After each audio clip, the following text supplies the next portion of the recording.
നിങ്ങൾക്ക് രാഹുൽ ഗാന്ധിയുടെ ഒരു തട്ടിപ്പ് ഞാൻ കാണിച്ചു തരാം. കുറച്ച് വർഷങ്ങൾക്ക് മുമ്പ് ഉത്തരേന്ത്യ സംസ്ഥാനത്ത് രാഹുൽ ഗാന്ധി ഒരു പാർട്ടി പരിപാടിക്ക് പോയിട്ട് ആ സ്റ്റേജിൽ കയറി എന്നിട്ട് തന്റെ വെള്ളക്കുർത്തയുടെ പോക്കറ്റിനുള്ളിൽ കൈയിട്ടു. പോക്കറ്റ് കീറിയിരിക്കുന്നു. സാക്ഷാൽ നെഹ്റു ഫാമിലി രാഹുൽ ഗാന്ധി ഇത്ര ദാരിദ്ര്യത്തിലാണോ എന്നൊക്കെ നമുക്ക് തോന്നിപ്പോകുന്ന ഒരു അവസ്ഥ. ഒന്ന് ആലോചിച്ചേക്കെ, രാഹുൽ ഗാന്ധി വരുന്ന വഴിയിൽ ആ പോക്കറ്റ് കീറാനെടുത്ത സമയം ഒന്ന് ആലോചിച്ചു. ആ സ്പീച്ച് പ്രിപ്പയർ ചെയ്യാൻ ഇതൊക്കെ കാണിക്കണമെന്നുണ്ടെങ്കിൽ പുള്ളിക്കാരൻ പെട്ടെന്ന് കാണിച്ചെന്നല്ലോ.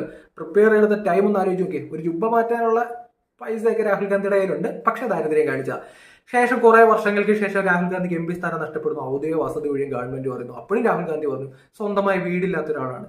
സാധാരണ ഉത്തരേന്ത്യയിലുള്ള ആൾക്കാരൊക്കെ നോക്കാൻ നേരത്തെ എന്ത് വിചാരിക്കും, രാഹുൽ ഗാന്ധിയൊക്കെ പരമ ദാരിദ്ര്യത്തിലാണ് മുമ്പോട്ട് പോകുന്നത്. ഈ ഇലക്ഷൻ സമയത്ത് രാഹുൽ ഗാന്ധി സ്വത്തുവിവര കണക്ക് പുറത്തുവിട്ടിട്ടുണ്ടായിരുന്നു. 20 കോടി രൂപയുടെ ആസ്തിയുണ്ട് പുള്ളിക്കാരൻ. നാട്ടുകാരെ പറ്റിക്കാൻ വേണ്ടി ഈ ദാരിദ്ര്യമൊക്കെ കാണിക്കുന്നത് എന്നുള്ളത്. ലൂസിഫർ എന്ന് പറഞ്ഞ സിനിമ ഇട്ടിട്ടുണ്ടോ? അതിനകത്ത് ടൊവിനോ തോമസിന്റെ ഒരു ക്യാരക്ടർ ഉണ്ട്. കറുത്ത മുടി വെളുപ്പിക്കുക, പ്രായം തോന്നിക്കുക, കണ്ണാടി വെക്കുക, ആൾക്കാരെ പറ്റിക്കാൻ വേണ്ടി ഓരോ കലാപരിപാടി കാണിക്കുന്ന പോലെ സ്വന്തം പോക്കറ്റ് കീറി